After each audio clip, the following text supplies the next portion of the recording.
Everything starts when Michael and Holly organize an ethics seminar, but instead of teaching ethics, Michael accidentally turns it into a confession room with total immunity. Kelly casually admits she disappears for extra-long lunch breaks. Kelly, Siesta. Meanwhile, Dwight proudly claims he has never stolen company time in his life. Dwight, I worked through intestinal flu, scabies, and even the pox. Honestly, Dwight treats sickness like a side quest. Then things get worse.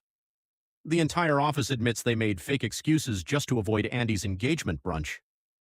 And Angela suddenly reveals she once reported Oscar to immigration services, even though he was completely legal. Just when you think the scene can't get crazier, Meredith drops the biggest confession of all. She reveals she has secretly been sleeping with the Hammermill representative for 6 years in exchange for paper discounts and Outback Steakhouse gift cards. At that moment, even Michael realizes the seminar may have been a terrible idea. 2. Threat level midnight. The table read. Next, the office discovers Michael Scott's secret masterpiece, Threat Level Midnight. A low-budget action movie written by Michael himself, starring his alter ego, Agent Michael Scarn. The table read begins with Michael instantly killing a bank robber, and then telling the dead body to freeze. Michael Scarn. Freeze. Peak detective logic. Phyllis plays Captain Zeta Jones, Michael's assistant and love interest, because apparently Michael believes every action movie needs romance. And then Oscar gets cast as the villain, Goldenface. But the funniest part comes when Dwight discovers his character was originally written as a complete idiot named Dwight, until Michael lazily changed the name to Samuel L. using search and replace.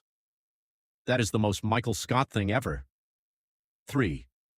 Poor Richard's pub and Creed's illegal side hustle. The group later heads to Poor Richard's pub, where things somehow become even stranger. Jim and Pam start playing up Jenkins with Roy and the warehouse crew, creating one of the rare moments where everyone actually gets along. But then Creed enters the conversation and immediately turns it into a crime documentary. Creed casually reveals he runs a fake ID business out of his car using a laminating machine stolen from the sheriff's station.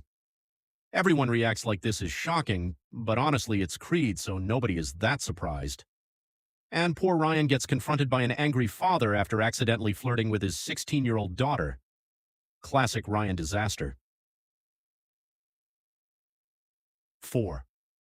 Basketball. Office versus warehouse.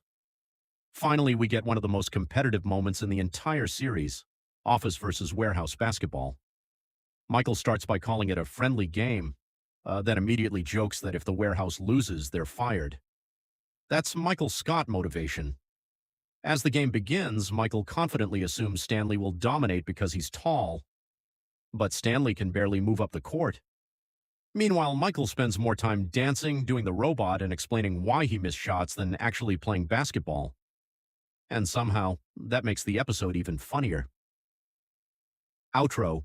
These moments perfectly show why The Office is still one of the greatest comedy shows ever made.